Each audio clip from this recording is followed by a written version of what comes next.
قل إن كان للرحمن ولد فأنا أول العابدين سبحان رب السماوات والأرض رب العرش عما يصفون فذرهم يخوضوا ويلعبوا حتى يلاقوا يومهم الذي يوعدون وهو الذي في السماء إله وفي الأرض إله وهو الحكيم العليم صدق الله العلي العظيم শ্রদ্ধেয় সম্মানিত মুসলিয়ান কিরামগণ, আমরা পবিত্র কালামুল্লাহ শরীফের 25 নম্বর পারার সূরা যুখরুফের 80 নম্বর আয়াত থেকে তেলাওয়াত শুনলাম।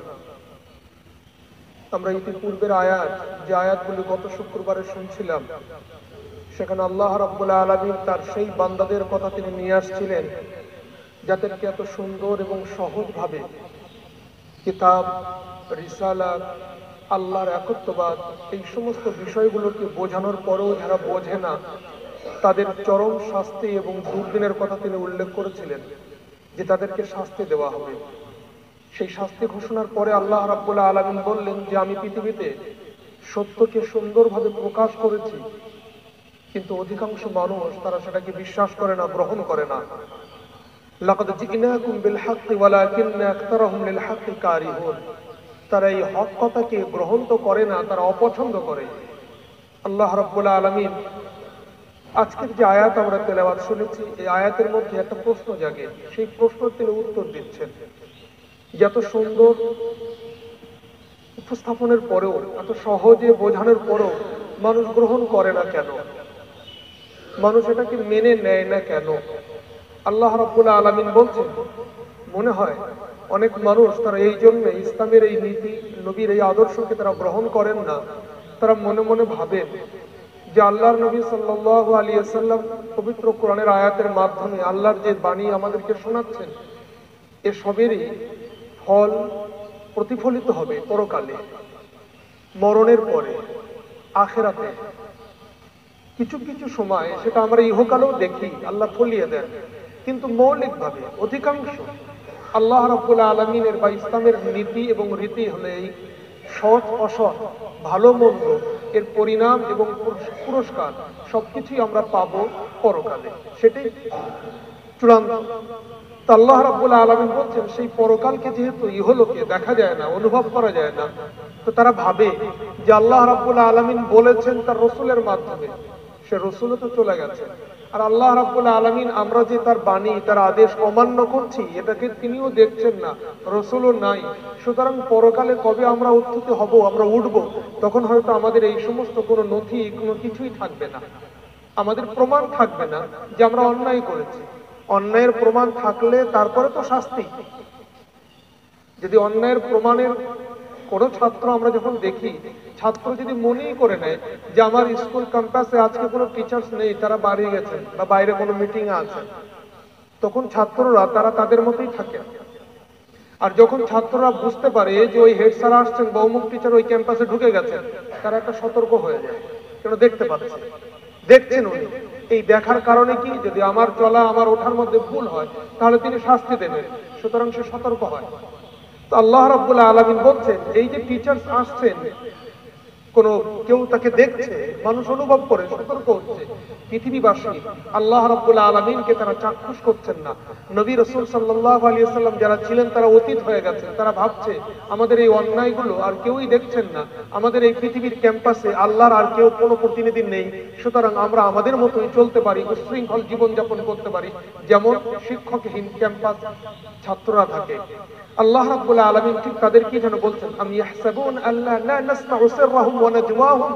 তারা কি এটা মনে করে যে তাদের পরামর্শ এবং তাদের মনের গোপন কথাগুলো আমি শুনতে পাই না, দেখতে পারি না? বালা ওয়া রাসূলুনা লাদাইহিম ইয়াকতুবুন। আমি একা যদি জানতাম সেটা না একটা হতো। অনেক সময় আমরা কেউ একা একা দেখেছি, আমরা সেটাকে বিশ্বাস করি না, ধর্তব্যের মধ্যে আনি না। সাক্ষী কোথায়? প্রমাণ দাও। যদি একাধিক মানুষ থাকে যে আমি দেখেছি এরাও আছেন, তখন সেখানে আমরা মাথা নত করে তার কথা বিশ্বাস করতে, তার অভিযোগ স্বীকার করে নিতে বাধ্য হই। আল্লাহ রাব্বুল আলামিন একই কথার মধ্যে দুটোই জবাব দিয়ে দিচ্ছেন, আমি তো জানি এবং আমার প্রতিনিধিও সেখানে আছেন। কেবল চাক্ষুষ এবং দেখা নয়, তারা সেখানে লিখিত ভাবে, লিখিত পড়ে আমরা বলি যে ওটা লেখালেখি হয়ে গেল, পাকাপোক্ত হয়ে গেল। কিরামান কাতিবিন, আল্লাহ রাব্বুল আলামিন খুবই সম্মানিত ফেরেশতাদেরকে দিয়েছেন এই দায়িত্ব, যারা আমাদের কাছেই আছে, নিকটে, সবকিছুই জানেন, আমরা যা করি সবই তারা দেখেন। আল্লাহ রাব্বুল আলামিন বলছেন বালা ওয়া রাসূলুনা, কেন জানবো না আমি? বালা, অবশ্যই জানি, আমি কেন জানবো না? ওয়া রাসূলুনা লাদাইহিম, আমার রাসূল, আমার প্রতিনিধি। রাসূল বলতে এখানে সেই রাসূল যাদেরকে আল্লাহ হিদায়াতের জন্য, যেমন হযরত মুহাম্মদ মুস্তাফা সাল্লাল্লাহু আলাইহি সাল্লাম, হযরত মুসা ঈসা আলাইহিস সালাতু ওয়াস সালাম, এই রাসূলদের কথা না, আল্লাহর প্রতিনিধি ফেরেশতাদের কথা, যেই বিষয়ে আল্লাহ 30 নম্বর পারার মধ্যে বলেছেন কিরামান কাতিবিন। তো ওরসুলুনা লাদাইহিম, আমার ফেরেশতা তাদের নিকটেই, ইয়াকতুবুন, কেবল বসে বসে দেখছে না। ফেরেশতারা যদি দেখে চলে যেত, আমরা বলতাম যে ফেরেশতা তো দেখে এসেছে, দেখা আমরা কত কিছুই না দেখি বাসের জানালায় বসে, কটা মনে থাকে? তো ফেরেশতা হয়তো দেখে চলে গেছে, কটা মনে আছে? ভুল ভ্রান্তি হচ্ছে। ইয়াকতুবুন, আল্লাহ রাব্বুল আলামিন বলছেন ফেরেশতারা তারা লিখে নিচ্ছেন, লিখিত ভাবে থাকবে। এই আয়াত যেমন আমাদের আখিরাতের সতর্ক করে যে আমরা আখিরাতের জীবন সম্পর্কে সেই অলস না হই, বেখেয়াল না হই, আমরা সদা সতর্ক থাকি যে আমরা যা কিছু বলি সবকিছু ফেরেশতারা লিখছেন, আর আমাদের অন্তরের গোপন সবকিছুই আল্লাহ রাব্বুল আলামিন তিনি জানতে পাচ্ছেন, বুঝতে পাচ্ছেন, এসবের হিসাব দিতে হবে। এটা তো আখিরাতের। কিন্তু সেই সাথে সাথে কোরআনের ভাবার্থের দিকে যদি আমরা যাই, আল্লাহ রাব্বুল আলামিন যেন এটা বলতে চাইছেন, যেমন অনেক আগে আমরা শুনে এসেছি 3 নম্বর পারার মধ্যে, যে যখনই কোনো বিষয় ঝগড়া সৃষ্টি করতে পারে, তর্ক হতে পারে, কোনো বিষয় গুরুত্বপূর্ণ হয়, সেই সমস্ত বিষয়ে যখনই তোমাদের মধ্যে কোনো আদান প্রদান, কোনো লেনদেন, কোনো চুক্তি কিছু হবে, সঙ্গে সঙ্গে তোমরা সেটা লিখে নেবে, লিখিত পড়িতে হবে, লিখিত ভাবে সেটাই সেই চুক্তি হবে, উভয় পক্ষ সেখানে থাকতে হবে। আল্লাহ রাব্বুল আলামিন পবিত্র সেই কোরআনে 3 নম্বর পারায় আমরা শুনে এসেছি সূরা বাকারার মধ্যে, যদি আমি লিখতে না পারি, আমি নিরক্ষর হই, আল্লাহ রাব্বুল আলামিন বলছেন তুমি যদি নিজে না লিখতে পারো, যিনি লিখতে পারেন তাকে ডেকে এনে তার দ্বারা লেখা। এটা গুরুত্বপূর্ণ বিষয়, এখানে তর্ক হতে পারে, এখানে বিতর্ক সৃষ্টি অবকাশ থেকে যায়। তো ঠিক তদ্রূপ মানুষ যখন সে দেখবে যে তার সামনে জাহান্নাম, তাকে যখন এক কথায় বলা হবে তুমি জাহান্নামী, তুমি অন্যায় করে এসেছো, সে মানতে চাইবে না, কেউই মানতে চাইবে না। সে আপ্রাণ চেষ্টা করবে তার মতো সাজিয়ে যুক্তি দিয়ে সে জান্নাতের অধিকারী এটা সে প্রমাণ করতে চাইবে। তো একটা বিতর্কের অবকাশ থেকে যায়। আল্লাহ রাব্বুল আলামিন তাই বলছেন আমি জানি, সেই সাথে সাথে আমি সাক্ষ্য রেখেছি। কজন? 2 জন ফেরেশতা, কিরামান কাতিবিন, 2 জন ফেরেশতা আমি রেখেছি। একটা ফেরেশতা সকাল থেকে সন্ধ্যা, একটা ফেরেশতা সন্ধ্যা থেকে সকাল, 2টো সাক্ষী মিনিমাম। আর সেই সাক্ষী কেবল মৌখিক না, সেটা লিখিত সাক্ষী। ইয়াকতুবুন, তারা লিখিত পড়িত করে। এই বিষয়ে আমরা তো গত দিনে শুনে এসেছি। তো আল্লাহ রাব্বুল আলামিন আবারও বলছেন কুল ইন কানা লির রহমানি ওয়ালাদ ফাআনা আউয়ালুল আবিদিন। 81 নম্বর আয়াত, এই আয়াতের থেকে নিয়ে আর 89 নম্বর আয়াতে গিয়ে আমাদের সূরা যুখরুফ শেষ হয়ে যাবে। এই 81 থেকে 89 9টি আয়াতের মধ্যে আল্লাহ রাব্বুল আলামিন সূরা যুখরুফের যে বিষয়গুলো তিনি আলোচনা করেছেন সেই বিষয়গুলোকে আরো একবার বলে দিচ্ছেন। আল্লাহ রাব্বুল আলামিন পবিত্র কোরআনের অধিকাংশ কোরআনের সূরার মধ্যে আমরা দেখব আল্লাহ একটা বিষয় নিয়ে আসেন, এই বিষয়ে এই সূরায় আলোচনা হবে। সূরার শুরুতে সংক্ষেপে তিনি বলবেন, কয়েক কথার মধ্যে সেই জিনিস এসে যায়, তারপরে সূরার মধ্যে বিস্তারিত সেই আলোচনা আসে। আবার সূরার শেষে গিয়ে আল্লাহ রাব্বুল আলামিন সেই বিষয়টা খুবই অল্প কথার মধ্যে আবার একবার তিনি মাথায় ইঙ্গিতে, আকারে ইঙ্গিতে তিনি বুঝিয়ে দেন মূল বিষয়বস্তু এই। এর থেকে যারা আমরা কথা বলি, মানুষকে বোঝাই, ঠিক কোরআন আমাদের জন্য এই শিক্ষাই দিচ্ছেন। আমি যেমন আদর্শবান শিক্ষক তখনই হতে পারবো আমার ছাত্রকে আমি যে পড়াটা দেব আগে সংক্ষেপে তাকে তার সাথে পরিচয় করিয়ে নেব, তাকে বিস্তারিত বুঝিয়ে দিলাম, আবার পড়ার শেষে একেবারে বিদায়ের আগে তাকে আবার সংক্ষেপে যে আজকে তাহলে আমরা এইগুলো পেলাম কয়েকটা কথায়। তো ঠিক তদ্রূপ আল্লাহ রাব্বুল আলামিন আজকে আমাদের আবারও তিনি বোঝাচ্ছেন। সূরা যুখরুফের মূল বিষয় ছিল রাব্বুল আলামিন তার উপরে মক্কাবাসী একটা আরোপ আনত, একটা দোষারোপ করত যে আল্লাহ রাব্বুল আলামিন আমাদের মতো তিনি জনক, তিনি পিতা, তিনি সন্তান রাখেন। আমরা মানুষ যেমন সন্তান রাখি, আমাদের ছেলে আমাদের মেয়ে থাকে, আল্লাহ রাব্বুল আলামিন তিনি জনক, তিনি পিতা, তার সন্তান আছে। এই যে অপবাদ, এটা একটা বদনাম, একটা অপবাদ আল্লাহর জন্য। আমরা সৃষ্টি, আমরা যারা মানুষ, আমাদের জন্য এটা খুবই সুসংবাদ, আমাদের জন্য ভাগ্যের বিষয় যে আমি সন্তানের পিতা হতে পেরেছি। যারা হননি তারা অনুভব করছেন যে সন্তান না হলে কি যে মনের যাতনা। যারা আমরা হয়েছি, আল্লাহ আমাদের সেই সন্তানগুলোকে সৎ মানুষ করার তৌফিক দান করুন। তো সৃষ্টির জন্য এটা সৌভাগ্যর একটা দ্বার, সৃষ্টির জন্য সুসংবাদের একটা মানে ব্যাপার, এটা সন্তান রাখা, জনক হওয়া, পিতা হওয়া। কিন্তু আল্লাহ রাব্বুল আলামিনের জন্য এটা দুর্নাম এবং বদনামের বিষয়, আল্লাহর জন্য শোভা পায় না। কেন? এই বিষয়ে আমরা বারবার বলে এসেছি, কোরআনে যখনই এই আয়াতগুলো এসেছে সংক্ষেপে, সন্তান তারাই চান এবং তারাই ধারণ করেন। সন্তান যারা আছে এই সন্তানের কামনাটাই প্রমাণ করে যে আপনি দুর্বল। আপনি যে মনে মনে আশা করছেন যে আমার একটা সন্তান হবে, সে মেয়ে হোক, ছেলে হোক, কন্যা পুত্র যেই হোক না কেন, সে আলেম হোক, সে ডাক্তার হোক, যেভাবেই হোক না কেন, আপনি সন্তান চাইছেন। এই সন্তান কামনা করাটাই প্রমাণ দিচ্ছে যে আপনি দুর্বল, আপনি পরিপূর্ণ নন নিজের জায়গায়। কেন? আমরা ভাবি যখন আমি বৃদ্ধ হয়ে যাব, আমি একেবারে শেষ বয়সে যাব, নিজেও হাঁটতে পারবো না, মানবীয় প্রয়োজন প্রস্রাব পায়খানাও আমি নিজে নিজে যেতে পারবো না, তখন আমার পাশে আমার যদি ছেলে থাকে, সে আমাকে একটু সাহায্য করবে। এই যে আমি পারবো না, এই শব্দটা সৃষ্টির জন্য মানায়, স্রষ্টার জন্য, আল্লাহর জন্য মানায় না আমি পারবো না। এই যে না শব্দটা, ইন্নাল্লাহা আলা কুল্লি শাইইন কাদির, আল্লাহ রাব্বুল আলামিন সবই তিনি পারেন, সুতরাং তিনি সন্তান রাখেন না, ধারণ করেন না, এটা তার জন্য বদনামের একটা জিনিস, দুর্নামের একটা জিনিস। তাই তিনি বলছেন, কুল আল্লাহু আহাদ আল্লাহুস সামাদ লাম ইয়ালিদ ওয়া লাম ইউলাদ, বলে দেন আমার আল্লাহ এক, অদ্বিতীয়। আল্লাহু কুল হু আল্লাহু আহাদ আল্লাহুস সামাদ, তিনি বেনিয়াজ। বেনিয়াজ সামাদ শব্দের উর্দু শব্দ হলো বেনিয়াজ, বেনিয়াজ বাংলা শব্দ হলো তার কারো মুখাপেক্ষী তিনি নন, কারো তিনি কোন বিষয়ের কোন জিনিসের তার মুখাপেক্ষী নন, সন্তানের নেই, কিচ্ছু নেই, তার মুখাপেক্ষী নন। তারপরে তিনি বলছেন লাম ইয়ালিদ ওয়া লাম ইউলাদ, আমি জনকও নই, আমি মানে সন্তানও নই, আর আমি সন্তানের পিতাও নই, জাতকও নই, জনকও নই আমি। তো আল্লাহ রাব্বুল আলামিনের জন্য মক্কাবাসীরা এই একটা অপমান, একটা দুর্নামের কথা তারা দিত। তারা ভাবতো যে আমরা সন্তানের ধারক হয়েছি, পিতা হতে পেরেছি, সৌভাগ্যের, নিশ্চয়ই আল্লাহর জন্য এটাও ভালো হবে। তো আল্লাহ রাব্বুল আলামিন তিনি পিতা, তার সন্তান আছে ফেরেশতা, মালায়েকা, এটা হলো তার সন্তান, তাকে আমরা পূজা করি। আল্লাহ রাব্বুল আলামিনের হাবিব সাল্লাল্লাহু আলাইহি ওয়াসাল্লাম যুক্তি দিয়ে সূরা দুখানের মধ্যে বা ইতিপূর্বে আমরা শুনে এসেছি, সেই সমস্ত যুক্তির পরে আজকে নবী পাক সাল্লাল্লাহু আলাইহি ওয়াসাল্লাম একটা যুক্তি দিয়ে তাদেরকে বোঝাচ্ছেন। কুল ইন কানা লির-রহমান ওয়ালাদ ফাআনা আউয়ালুল আবিদিন, হে আমার রাসূল আপনি ওদেরকে বলে দেন, যদি আমার প্রভু রহমান আল্লাহ রাব্বুল আলামিনের কোন সন্তান থাকতো, তাহলে আমি সর্বপ্রথম সেই সন্তানের পূজা করতাম, তার উপাসনা করতাম, তাকে যথেষ্ট পরিমাণ সম্মান এবং শ্রদ্ধা দিতাম। যদি আল্লাহর সন্তান থাকতো। এইভাবে অনেক সময় যারা আমাদের প্রতিপক্ষ থাকেন, যারা আমাদের সাথে বিপক্ষ পার্টি যারা আসেন, তাদের সাথে একটা তর্ক হয় গরমে গরমে, তাদের সাথে তর্ক হচ্ছে, তাদের সাথে কথা কাটাকাটি হচ্ছে খুব গরম দেখিয়ে। কিন্তু যখন আপনি এইভাবে বলবেন, তখন এটা কিন্তু ভালোবাসা নিয়ে, একটা মায়া নিয়ে, একটা মমতা নিয়ে বলা হচ্ছে। ঠিক আছে, যদি আপনি এটা প্রমাণ করেন আমি মেনে নেব, আমি তো জানি ওর কাছে প্রমাণ নেই, আপনি প্রমাণ করেন, আমি নিতে আমার কোনো অসুবিধা নেই, আপনি প্রমাণ দেন আমি নিয়ে নেব। এটা শান্তিপ্রিয় ভাবে যুক্তি হয়, একটা তর্ক হয়ে যায়। আর যদি বলি না আমি মানব না, এক কথা নেই, এটা আলাদা। তো আল্লাহ নবী সাল্লাল্লাহু আলাইহি ওয়াসাল্লাম তিনি রাহমাতুল লিল আলামিন, তাদের সাথে তার একটা বাকবিতণ্ডার একটা তর্ক হচ্ছে, সেই তর্ক শান্তিময়ই হবে। তাই আল্লাহ নবী সাল্লাল্লাহু আলাইহি ওয়াসাল্লামকে আল্লাহ রাব্বুল আলামিন শিখিয়ে দিচ্ছেন, বলুন আপনি ওদেরকে, যদি রহমানের কোনো সন্তান থাকতো, সেই রহমানের ফানা আউয়ালুল আবিদিন, তাহলে আমি সর্বপ্রথম তার ইবাদত করতাম, তার উপাসনা করতাম। রহমানের কোনো সন্তান নাই, এই জন্য আমি তার উপাসনা করি না।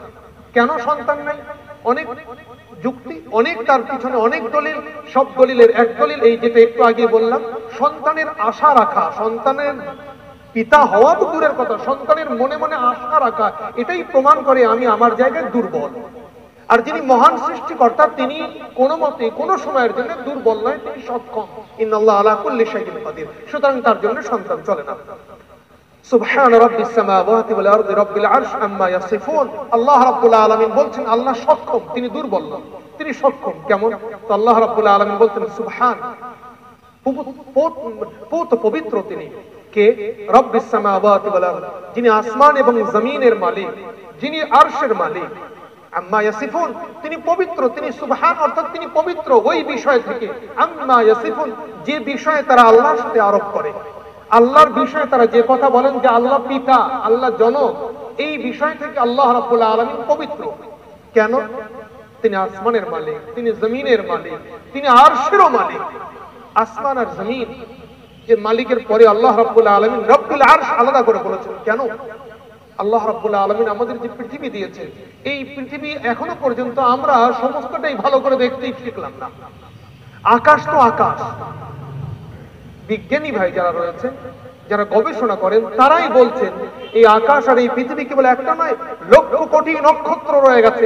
এক একটা নক্ষত্রর আকার আমাদের এই পৃথিবীর লক্ষ গুণ বড়, লক্ষ লক্ষ গুণ বড়।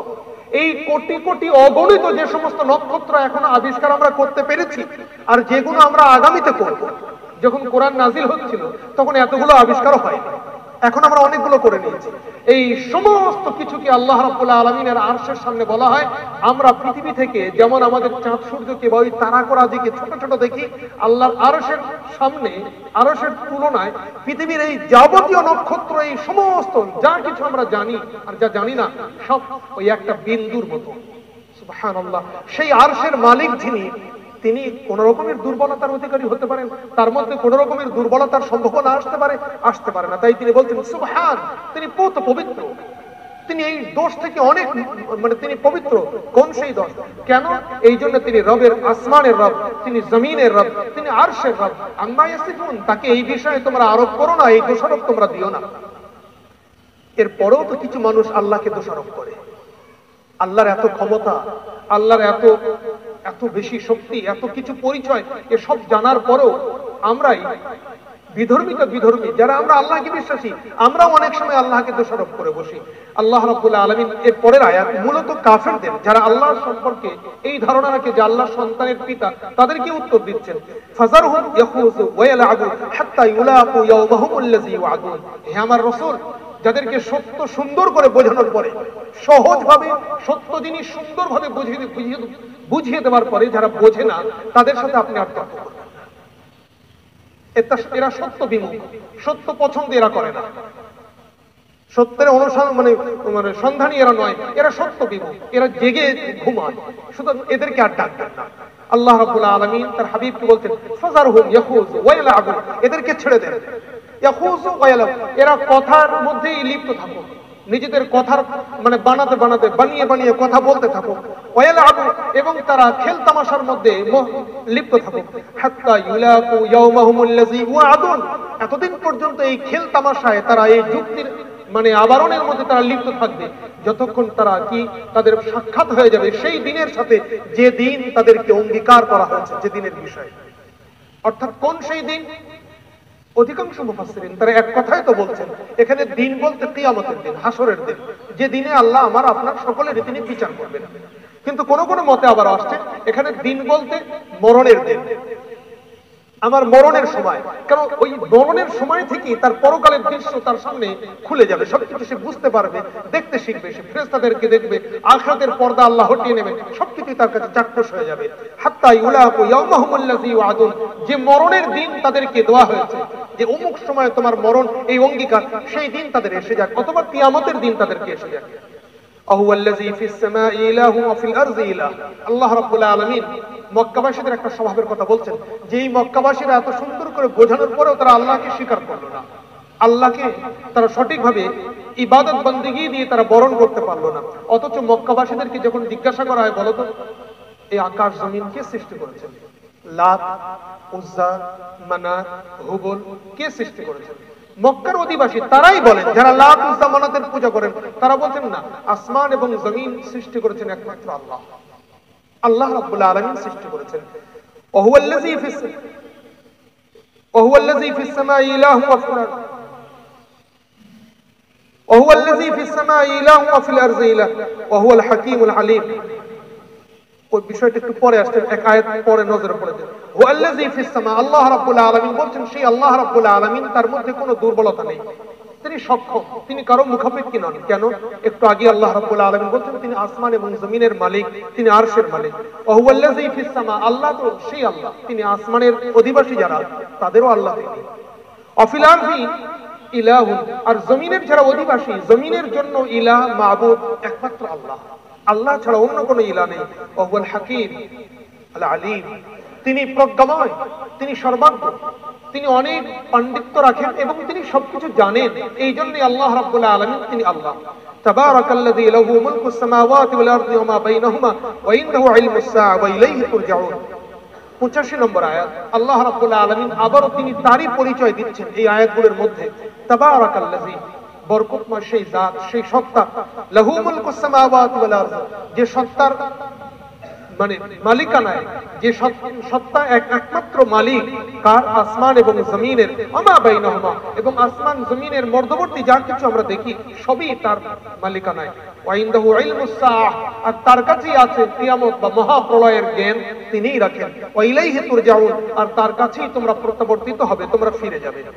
ولا يملك الذين يدعون من دونه شفاعة إلا من شهد بالحق وهم يعلمون। আল্লাহ রাব্বুল আলামিন 86 নম্বর আয়াত মক্কাবাসীদের একটা ধারণাকেও তিনি এখানে খণ্ডন করছেন। একটু আগে যেটা আমরা বলছিলাম যে কে এই আসমান এবং জমিন সৃষ্টি করেছে, মক্কার মানুষ তারা স্বীকার করত আল্লাহ সৃষ্টি করেছে। এরপরেও তারা দেখা যায় লাত, উজ্জা, হুবল, বিভিন্ন দেবদেবী তাদের যা ছিল, এই সমস্ত দেবদেবীর তারা পূজা অর্চনা করে, এই সমস্ত দেবদেবীর তারাও আরাধনা করে।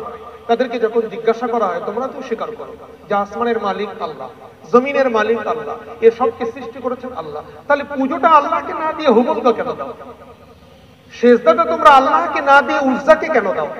তারা উত্তর দিত আল্লাহ রাব্বুল আলামিন কত পবিত্র, তিনি অনেক বড়, আমরা নগণ্য, আমাদের সেজদা তার দরবারে দেওয়ার মতো নয়, আমরা সরাসরি তাকে সন্তুষ্ট করতে পারবো না আমাদের পূজা অর্চনা, আমাদের ইবাদত বন্দেগীর মাধ্যমে।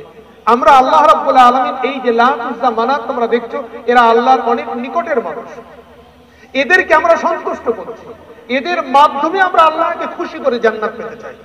এরা সন্তুষ্ট হবে আমাদের ইবাদতে, এরা আমাদের জন্য আল্লাহ রাব্বুল আলামিনের কাছে সুপারিশ করবে, আমাদের হয়ে কথা বলবে, সুপারিশ যাকে বলা যায়, আমাদের হয়ে কথা বলবে। আল্লাহ এদের কথা না ফেলতে পারেন, আল্লাহ এদের কথা মেনে নিয়ে আমাদেরকে উতরিয়ে দেবেন, আমাদেরকে জান্নাত দেবেন, কঠিন আযাব থেকে নিষ্কৃতি দেবেন।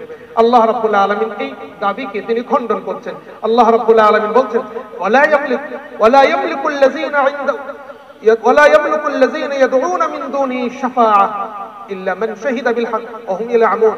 আল্লাহ রাব্বুল আলামিন বলছেন আল্লাহ ছাড়া তারা যাদেরকে পূজা অর্চনা দেয়, যাদেরকে ডাকে, তারা মালিক নয়। লা ইয়ামলিকু, তারা মালিক নয়, তারা ক্ষমতা রাখে না। কিসের ক্ষমতা রাখে না? আশ-শাফাআ, সুপারিশ করার মোটেই তাদের কোনো ক্ষমতা নেই, তাদের সুপারিশের কোনো অধিকার নেই। ইল্লা মান শাহিদা বিল হক ওয়া হুম ইয়ালামুন, ইল্লা মান শাহিদা বিল হক, কিন্তু আল্লাহর দরবারে সুপারিশ চলবে। হাদিসের মধ্যে এসেছে আল্লাহ রাব্বুল আলামিনের দরবারে আরশের যখন আল্লাহ আসীন হবেন হাসরের ময়দানে, অনেক মানুষ তারা সুপারিশ করবেন, অনেকের জন্য সেই সুপারিশ আল্লাহ গ্রহণও করবেন।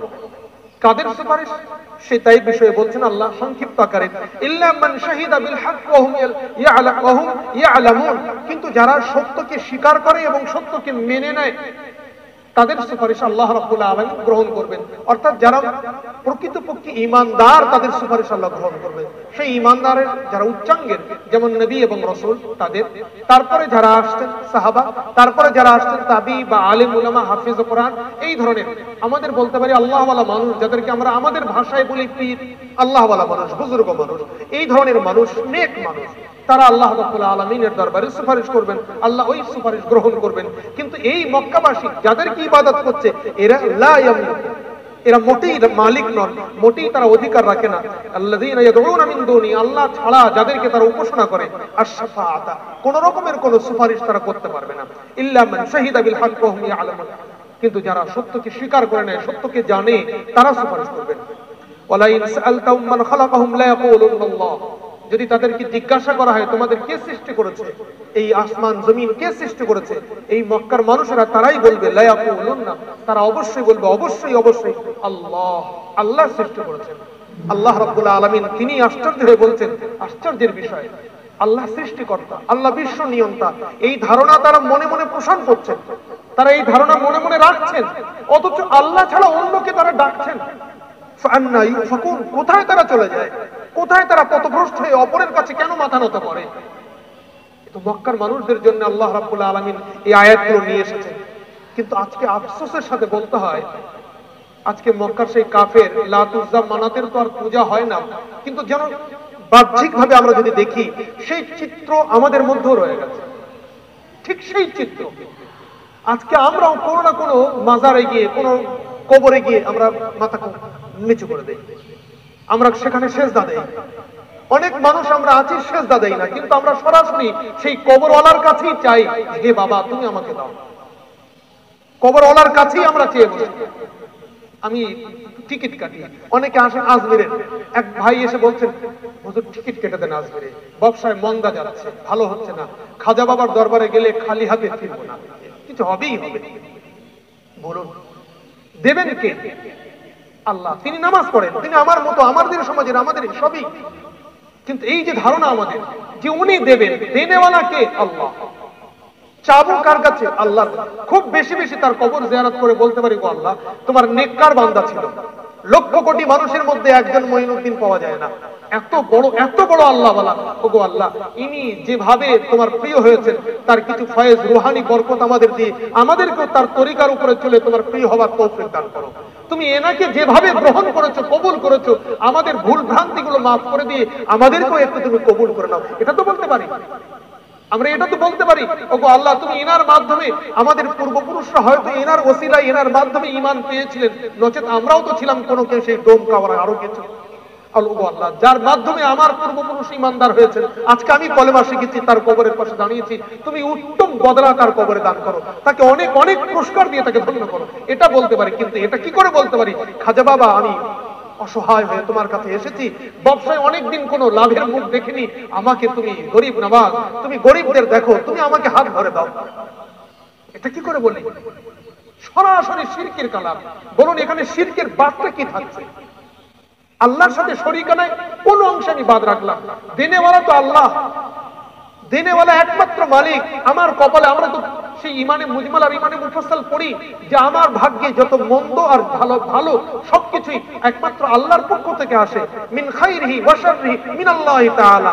খায়ের আর শার, ভালো মন্দ সব আল্লাহর পক্ষ থেকে। তাহলে ওখানে চাই কি করে? তার কাছে চাইতে হবে তো আমাকে। মক্কার মানুষেরা যেভাবে তারা করত, আজকে সেই চিত্র, সেই রূপটা যেন আমাদের মধ্যে সেইভাবেই এসে গেছে। আল্লাহ আমাকে আপনাকে হেদায়েত দান করুন। যারা ভুল বুঝে ওইভাবে রয়েছেন, আল্লাহ তাদেরকে সঠিক বিষয়টা বুঝে সঠিক পথে আসারও তৌফিক দান করুন। আল্লাহ রাব্বুল আলামিন বলছেন, লাইন সাআলতুম মান খালাকাহুম লা ইয়াকুলুনাল্লাহ। আজকে যারা কবরে সিজদা করছেন তাদেরকেও জিজ্ঞাসা করুন, ভাই আসমানকে কে সৃষ্টি করেছে? তারা বলবে আল্লাহ। তাদেরকে জিজ্ঞাসা করুন জমিন কে সৃষ্টি করেছে, তারা এক কথায় জবাব দেবে আল্লাহ। তাকে জিজ্ঞাসা করুন তোমাকে কে সৃষ্টি করেছে, সে উত্তর দেবে আল্লাহ। আজকে কোরআন তাই বলছে, লাইন সাআলতাহুম, যদি তাদেরকে সওয়াল করা হয় মান খালাকাহুম, তোমাদের কে সৃষ্টি করেছে, এসব কে সৃষ্টি করেছে, লা ইয়াকুলুনা, তারা অবশ্যই বলবে আল্লাহ। আল্লাহ রাব্বুল আলামিন বলছেন, যদি সৃষ্টিকর্তা আল্লাহ হয়, আল্লাহকে ডাকো। ফাআন্না তুফাকুন, কোথায় চলে যাও তোমরা? ডাকার সময় অন্যকে কেন ডাকো? অন্যের কাছে কেন মাথা নত করো? আল্লাহ আমাকে আপনাকে হিদায়াত দান করুন। ওয়াকিলহি ইয়া রাব্বি ইন হাউলাই কওমুল লা ইউমিনুন। আল্লাহ রাব্বুল আলামিন নবী পাক সাল্লাল্লাহু আলাইহি ওয়াসাল্লামের একটা কথাকে তিনি কোট করে, মানে আন্ডারলাইন করে আমাদের শোনাচ্ছেন যে আমার হাবিবের সেই কথা আমার স্মরণ থাকবে, তার সেই মনের আক্ষেপ আমি মনে রাখবো, আমি সেটা মনে রেখেছি। এই আক্ষেপের কথা আমি অবশ্যই কোনোদিন ভুলবো না। আল্লাহ নবী সাল্লাল্লাহু আলাইহি ওয়াসাল্লাম যখন বারবার মানুষদেরকে বোঝাতেন, বারবার তিনি বোঝাতেন, তারা বুঝতো না, উপরন্ত নবীকে নিয়ে তারা বিদ্রুপ করত, তামাশা করত, মানসিক শারীরিক যাতনা দিত, কষ্ট দিত। তখন আল্লাহ নবী সাল্লাল্লাহু আলাইহি ওয়াসাল্লাম আল্লাহর কাছে বলতেন, ওগো আল্লাহ আফসোস যে এই আমার জাতি, এরা তো মানেই না, এরা ঈমানই আনে না, এই যে হে আমার জাতি, এরা বিশ্বাস করে না। এই কথাটা আল্লাহ রাব্বুল আলামিন বলছেন ওয়াকিলহি, আমার রাসূলের সেই কথা। কোন সেই কথা? এবার আল্লাহ শোনাচ্ছেন, ইয়া রাব্বি ইন্না হাউলাই কওমুল লা ইউমিনুন, ইয়া রাব্বি ইন্না হাউলাই কওমুল লা ইউমিনুন। এটা রাসূলের কথা। আল্লাহ আয়াতের মধ্যে বলেন, হে আমার প্রতিপালক, আমার এই জাতি, তাদের জন্য এত কিছু আমি করছি, কিন্তু এরা বিশ্বাস করে না। আল্লাহ বলছেন আমার নবীর এই যে কথা, এই যে মন থেকে একটা এটা আমার আরশ কাঁপিয়ে দেয়, আমি এটাকে স্মরণ রাখবো। যাদের দিকে লক্ষ্য করে তিনি বলছেন আমার জাতি, এরা আমার সবকিছু দেখেছে, তারপরেও বিশ্বাস করে না, আমি তাদের তিলে তিলে শাস্তি দেব, তাদের সবকিছু বুঝে নেব। আল্লাহ আমাদের হেফাজত দান করুন। 19 নম্বর পারার একটা আয়াত মনে পড়ে যায়, এর আগেও শুনিয়েছি নিশ্চয়ই। 19 নম্বর পারা যখন এসেছে, নবী আকরাম সাল্লাল্লাহু আলাইহি ওয়াসাল্লাম আর এক জায়গায় এইভাবে বলেছিলেন, ইয়া রাব্বি ইন্না কওমি হাযা ইত্তাখাযুকা মাহজুরা, যে হে আমার রব, এই আমার জাতি যারা আপনার এই কিতাবকে পিছনে ফেলে দেয়, এরা দেখেই না এই কিতাব। কিয়ামতের ময়দানে। কিছু মুফাসসিরিন তারা বলছেন আল্লাহর নবী ওটা দুনিয়ার জিন্দেগিতে অভিযোগ করেছিলেন। কিছু মুফাসসিরিন বলছেন না, হাসরের ময়দানে আল্লাহ রাব্বুল আলামিন যখন বিচার কার্য চালাবেন, আমরা সবাই আল্লাহর কাছে মাগফিরাতের আশা নিয়ে আমাদের বিচারের জন্য দাঁড়াবো আর মনে মনে ভাববো যে নবীর শেষ যুগের উম্মতি আমরা তো সর্বযুগের সর্বশ্রেষ্ঠ উম্মতি, আমরা বিনা হিসাবে জান্নাত